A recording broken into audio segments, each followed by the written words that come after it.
iba.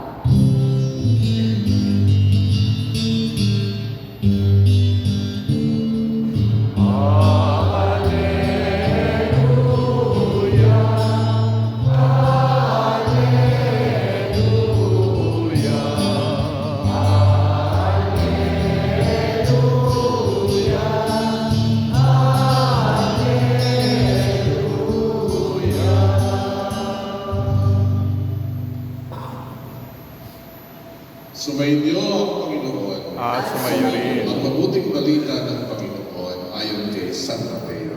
Papuri sa iyo, Panginoon. Si Jesus ay pinanganak sa Bethlehem ng Judea noong kapanahunan ni Haring Herodes. Dumating naman sa Jerusalem ang ilang pantas mula sa silangan at nagtanong-tanong doon, nasaan ang pinanganak na hari ng mga Hudyo? Nakita namin sa silangan ng kanyang tala at naparito kami upang sambahin siya. Nang mabalitaan ito ni Haring Herodes, siya'y nalingaling. Gayon din ang buong Jerusalem.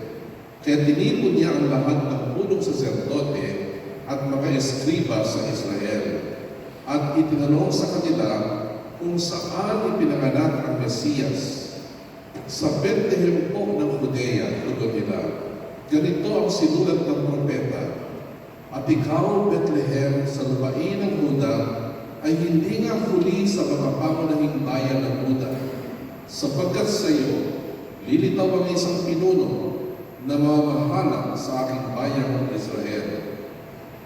Nang mabatid ito, lihim na ipinatawag ni Herodes ang mga pantas at itinanong kung kailan lumitaw ang tala at pinalakad niya silang patungong Bethlehem matapos pagbilinan ng ganito. Humayo kayo at inyong hanaping mabuti ang sanggol.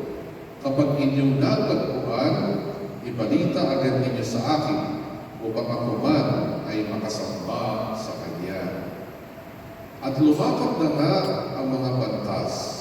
Muli silang pinangunahan ng talang nakita nila sa silangan hanggang sa sumapit ito sa tapat ng pinaroonan niya ng bata. Gayon na lamang ang dalak ng mga pantas na makita ang talang. Pagpasok sa bahay, nakita nila ang bata sa piling ng kanyang inang si Maria. Lumapit sila at nagpatirapa at sinamba ang bata. Pinuksan nila ang kanilang mga sisidlan at inihandog sa kanya ang dala nilang ginto, kamanyang at mira. Nang sila'y pabalik na, sinabi sa kanila ng Diyos sa pamamagitan ng panaginip na huwag na silang babalik kay Herodes. Kaya nag-iba na sila ng daan pauwi. Ang mabuting balita ng ating kaligtasan. Pinuri ka namin, Panginoon.